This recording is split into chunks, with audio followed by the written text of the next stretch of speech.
ప్రభునందు ప్రియమైనటువంటి దేవుని సంగమా, ప్రియ విశ్వాసులారా, మీ ఎల్లరికను మన ప్రభువును రక్షకుడునైన యేసుక్రీస్తు నామములో శుభములు వందనములు తెలియజేయచ్చు ఉన్నాను. పునరుద్ధాన పండుగ ఆరాధనకు మిమ్మల్ని అందరినీ ప్రేమపూర్వకముగా ఆహ్వానిస్తూ ఉన్నాను. ఏర్పాటు చేయబడిన లేఖన భాగములను చదువుగా వినియున్నాం. ధ్యాన వచనముగా పేతురు రాసిన మొదటి పత్రిక 1వ అధ్యాయం 5వ వచనాన్ని చదువుకుందాం. కడవరి కాలమందు బయలుపరచబడుటకు సిద్ధముగానున్న రక్షణ మీకు కలుగునట్లు విశ్వాసము ద్వారా దేవుని శక్తి చేత కాపాడబడు మీ కొరకు ఆ స్వాస్థ్యము పరలోకమందు భద్రపరచబడి ఉన్నది. ప్రార్థన చేసుకుందాం.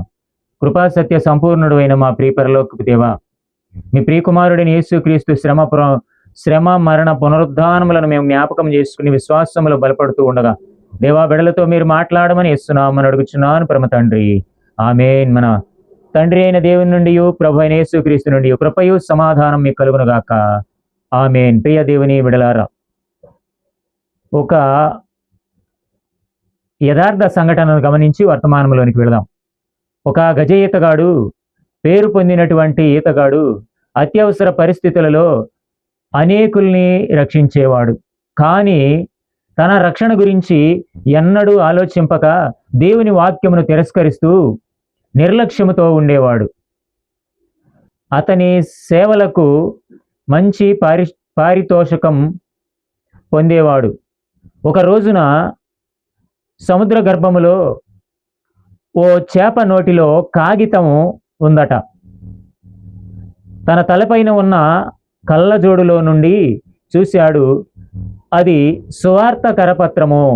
ఆశ్చర్యపోయాడు.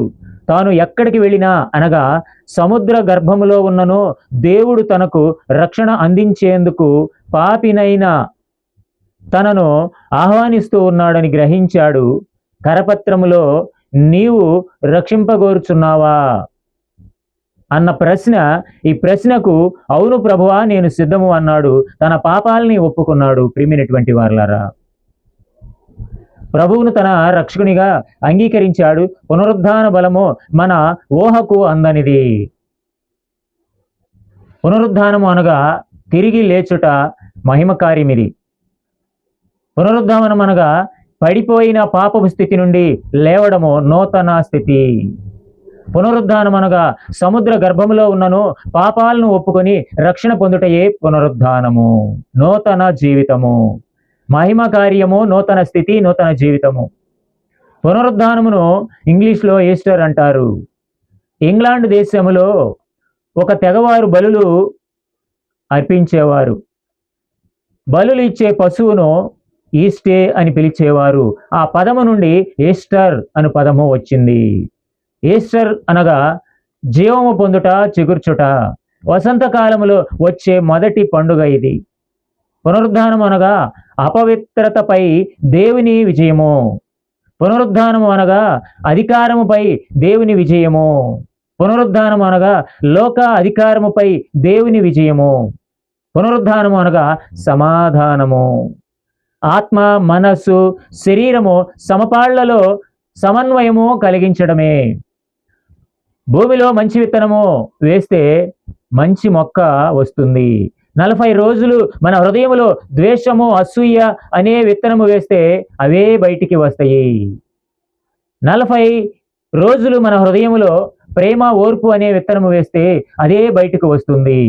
సాధు సుందర్ సింగ్ అంటూ ఉన్నాడు, నేను మదీనా వెళ్ళాను, ఫ్రాన్స్ వెళ్ళాను, ఆగ్రా వెళ్ళాను, గొప్పవారు చరిత్రకారుల యొక్క సమాధులు చూశాను. చాలా ఖరీదైనవి, అందమైనవి. ఇవి ప్రజల చేత గౌరవించబడుతూ ఉన్నాయి.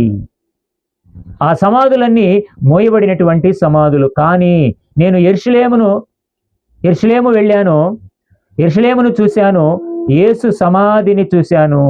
అది తెరవబడిన సమాధి అని చెప్పాడు సాక్ష్యం. ఈయన ఒకానొక సమయాన పరిశుద్ధ గ్రంథాన్ని 2 ముక్కలుగా చింపివేసినటువంటి వ్యక్తి. పునరుద్ధాన రుజువులు మనం గమనించినట్లయితే మత్తయి సువార్త 28వ అధ్యాయం 6వ వచనంలో ఆయన ఇక్కడ లేడు, తాను చెప్పినట్టు ఆయన లేచి ఉన్నాడు. లూకాసు వార్త 24వ అధ్యాయము 5వ వచనములో సజీవుడైన వానిని మీరెందుకు మృతులలో వెతుకుచున్నారు, ఆయన ఇక్కడ లేడు, ఆయన లేచి ఉన్నాడు.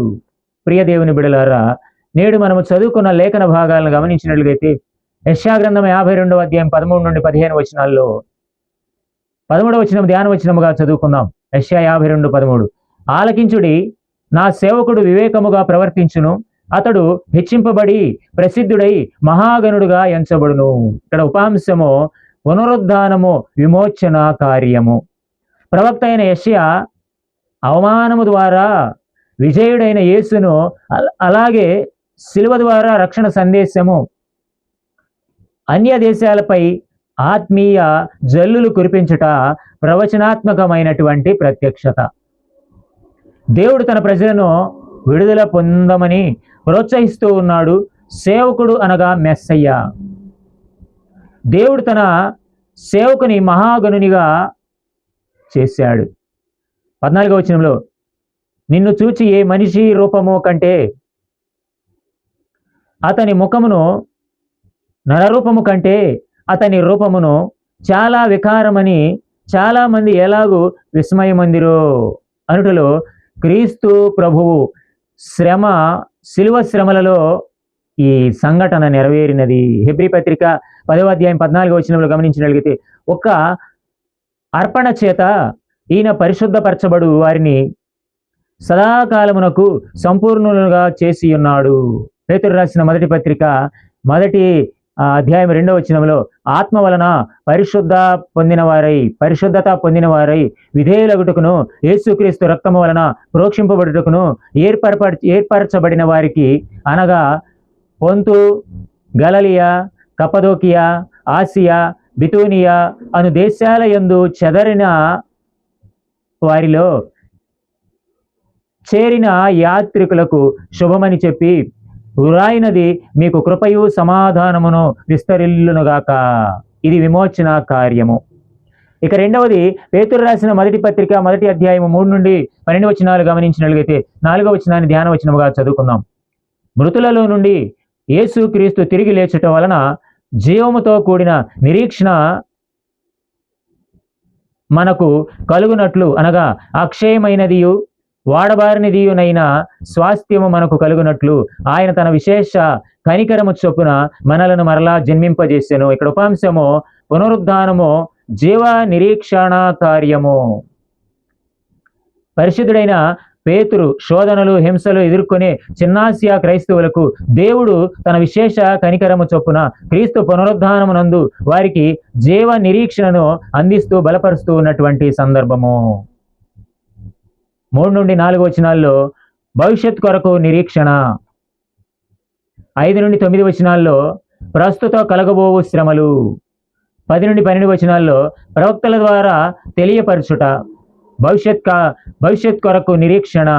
పునరుజ్జన్మ అనున్నది దేవుని చిత్తము వలన మరియు ఆయన కార్యము వలననే జరుగును. యోహాను 1వ అధ్యాయం 13వ వచనంలో, యాకోబు 1వ అధ్యాయము 18వ వచనంలో తిరిగి జన్మించుట పరిశుద్ధాత్ముని కార్యము. యోహాను సువార్త 3వ అధ్యాయము 1-15 వచనాల్లో గమనించగలుగుతాం. మూడవది పునరుజ్జన్మ సత్యవాక్యము వలన కలుగుతూ ఉన్నది. పేతురు రాసిన మొదటి పత్రిక 1వ అధ్యాయం 23వ వచనం. నాలుగవది తిరిగి జన్మించిన వారు నూతన సృష్టి ప్రథమ ఫలము. యాకోబు 1:18. తిరిగి జన్మించడం వలన జీవముతో కూడిన నిరీక్షణ కలుగుతూ ఉన్నది. పేతురు రాసిన మొదటి పత్రిక 1వ అధ్యాయం 3వ వచనము. ఆరో విషయం, నిరీక్షణ జీవముతో కూడినది, అనగా అక్షయమైనది, నిర్మలమైనది, వాడబారనిది. అలాంటి శాశ్వతమైన స్వాస్థ్యము అనుగ్రహించుటకు మృతులలో నుండి లేచాడు. రెండవది ప్రస్తుతము కలుగబోవు శ్రమలు. దేవుడు మన కొరకు అనుగ్రహించిన నిత్య జీవమును, పరలోక స్వాస్థ్యము పరలోకమందు భద్రపరచబడినది. క్రైస్తవ విశ్వాసులను బలపరచుటకు రెండవసారి వచ్చినప్పుడు మీకు మెప్పును, మహిమయు, ఘనత కలుగుటకు సహాయపడునని ప్రోత్సహించాడు. 7వ వచనంలో నశించిపోవచ్చున్న సువర్ణము అగ్ని పరీక్ష వలన శుద్ధిపరచబడినది కదా, దానికంటే అమూల్యమైన మీ విశ్వాసము ఈ శోధనల చేత పరీక్షకు నిలిచినదై యేసుక్రీస్తు ప్రత్యక్షమైనప్పుడు మీకు మెప్పును, మహిమయు, ఘనతయు కలుగుటకు కారణమగును. ఎలాంటిదే ప్రవక్తల ద్వారా తెలియపరచడము ప్రియమైనటువంటి వారలరా. 10వ వచనములో అంటూ ఉన్నాడు కదా, మీకు కలుగు ఆ కృపను గురించి ప్రవచించిన ప్రవక్తలు ఈ రక్షణను గురించి పరిశీలించును, తమ యందున్న క్రీస్తు ఆత్మ క్రీస్తు విషయమై శ్రమలను గూర్చియు. ప్రవక్తలు దేవుని ఆత్మ చేత నడిపింపబడ్డారు. ప్రవక్తలు భవిష్యత్ సంగతులను తెలియపరిచారు. ప్రవక్తలు రక్షణ సువార్త ప్రకటించడయే పరలోకమునకు చేర్చుట అని నమ్మారు, బోధించారు. స్వార్థ పాటి భాగమును గమనించినట్లయితే మత్తయి స్వార్థ 28వ అధ్యాయము 1 నుండి 8 వచ్చిన భాగాలు చదువుగా విని ఉన్నాము. 28వ అధ్యాయము 6వ వచనాన్ని చదువుకున్నాం. ఆయన ఇక్కడ లేడు, ఆయన చెప్పినట్లే ఆయన లేచి ఉన్నాడు, రండి ప్రభువు పండుకొని నా స్థలము చూచి. ఇక్కడ పునరుద్ధాన సాక్షి కార్యము, పునరుద్ధాన సాక్ష్యంతో కూడిన కార్యము. ఆదివారమున సమాధి రాయిని పొరిలించిన దేవదూత జరిగిన సంఘటనలను సమాధి దగ్గరకు వచ్చిన వారికి చెప్పుచున్న సందర్భము. సమాధి దగ్గరకు రావడము వారి ప్రేమకు నిదర్శనము. ప్రభువు లేచాడు, పునరుద్ధాన సందేశము మొదట విన్నారు.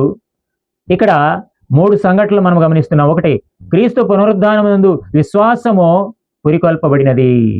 2వది, క్రీస్తు పునరుద్ధానమునందు ఇతరులతో పంచుకున్నటకు పురికొల్పబడినది. 3వదిగా, క్రీస్తు పునరుద్ధాన వాస్తవము ఆనందించుటకు పురికొల్పబడినది. మరి ముఖ్యముగా స్త్రీలకు ఆనంద కారణమైనది. తిరిగి లేచాడన్న వార్త స్త్రీలు ఆలస్యము చేయకుండా పరిగెత్తి శిష్యులకు తెలియపరిచారు. కాబట్టి ప్రియమైనటువంటి వారలరా, పునరుద్ధానము చాలా గొప్పదండి. పునరుద్ధానము చాలా విశేషమైనది. పునరుద్ధానము ప్రియమైనటువంటి వారలరా, పునరుద్ధాన రుజువులను చూసాం. ఇది విమోచన కార్యము, జీవరక్షణ కార్యమై ఉంటూ ఉన్నది. ఇది ఆ రీతిగానే పునరుద్ధానము సాక్షి జీవిత కార్యమై ఉంటూ ఉన్నది. అలాంటి పునరుద్ధానము ద్వారా నిత్య జీవాన్ని పొందుకుందాం. దేవుడు అలాంటి కృపా సహాయం అందించి మిమ్మల్ని అందరినీ బలపరచునుగాక.